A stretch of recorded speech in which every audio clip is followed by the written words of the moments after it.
Assalamualaikum warahmatullahi wabarakatuh. Saya Ilmeka Handayani dengan NIM 52004112017. Kali ini saya akan mengerjakan soal UAS dari mata kuliah Aplikasi Otomasi Perkantoran. Langsung saja ke soal yang pertama. Below the last paragraph of the document, dokumen utama, insert a text from literasi the document file.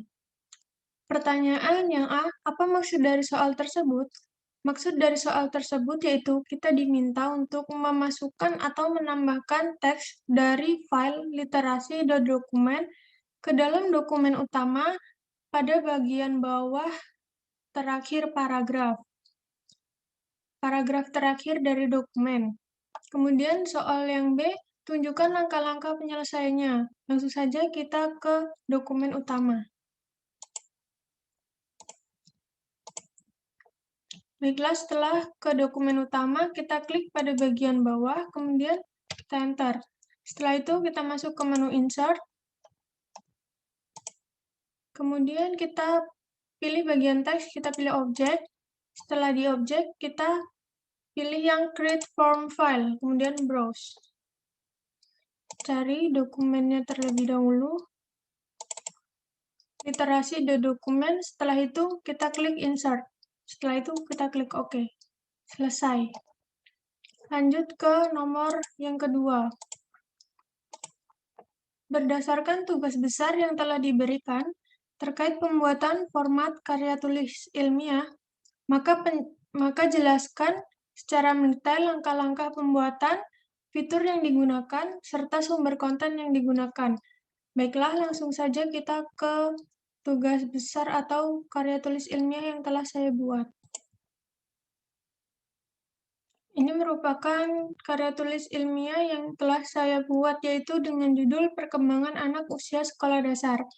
Di sini untuk membuat judul, saya menggunakan style normal yang telah saya edit. Kemudian untuk memasukkan gambar, saya menggunakan fitur insert, kemudian picture. Lanjut ke bagian yang kedua. Pertama yang saya lakukan dalam pembuatan karya tulis ilmiah ini yaitu membuat halaman dokumen.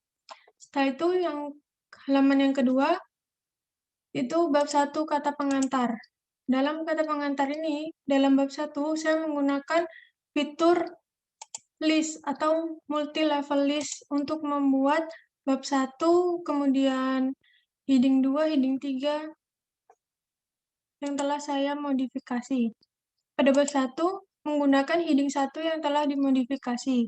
Untuk isi dalam kata pengantar, saya menggunakan style normal. Di bagian sini juga terdapat, pada bagian halaman yang kedua terdapat penomoran, yaitu penomoran pada bagian untuk memberikan penomoran, yaitu pada bagian insert, kemudian header and footer pada page number. Saya menggunakan top of page dan juga bottom of page.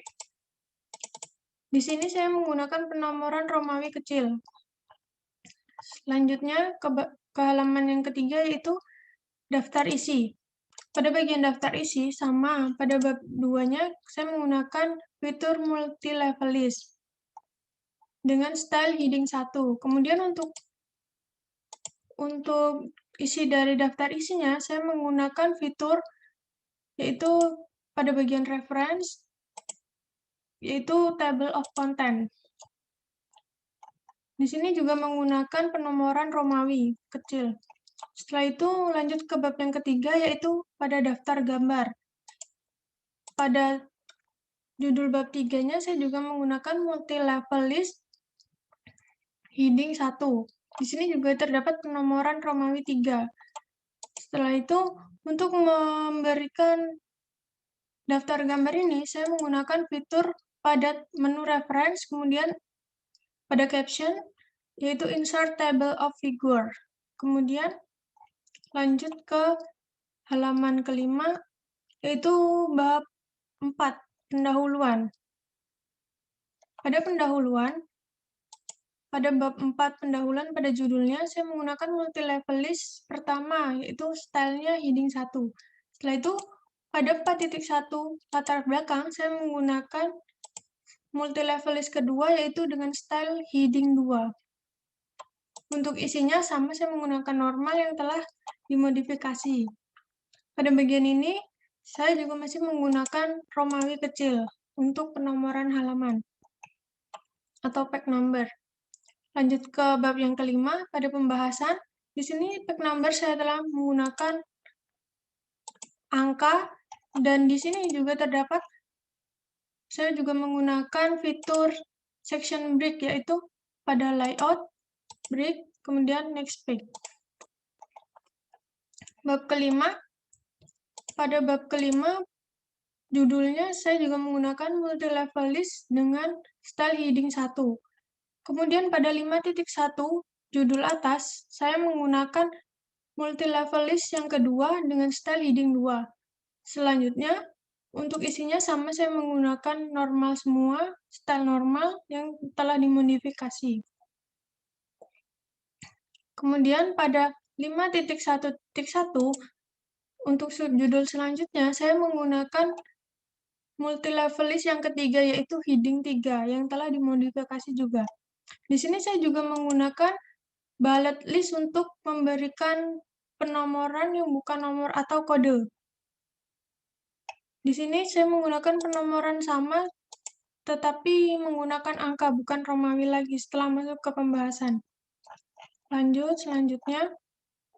Di sini saya juga menambahkan smart art, yaitu saya menggunakan fitur insert, kemudian pada smart art. Di sini saya menggunakan dua smart art, kemudian pada bagian tengah smart art, saya juga menggunakan text box. Itu pada menu insert, pada bagian teks terdapat text box. Lanjut, di sini saya juga memberikan gambar. Saya memberikan format gambar yang sama pada semua gambar. Format size yang sama. Di sini tidak menggunakan low aspect ratio agar ukurannya bisa sama semua. Kemudian pada bagian bawah gambar, saya juga gambar atau figur, saya juga memberikan caption.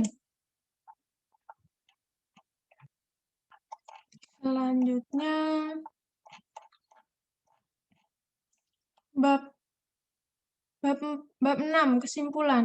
Di sini bab 6 saya juga menggunakan multi-level list pertama, yaitu dengan style heading 1 dan isi menggunakan style normal.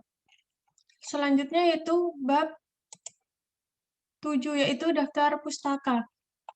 Ini merupakan daftar pustaka atau sumber-sumber yang saya gunakan untuk membuat karya tulis ilmiah ini.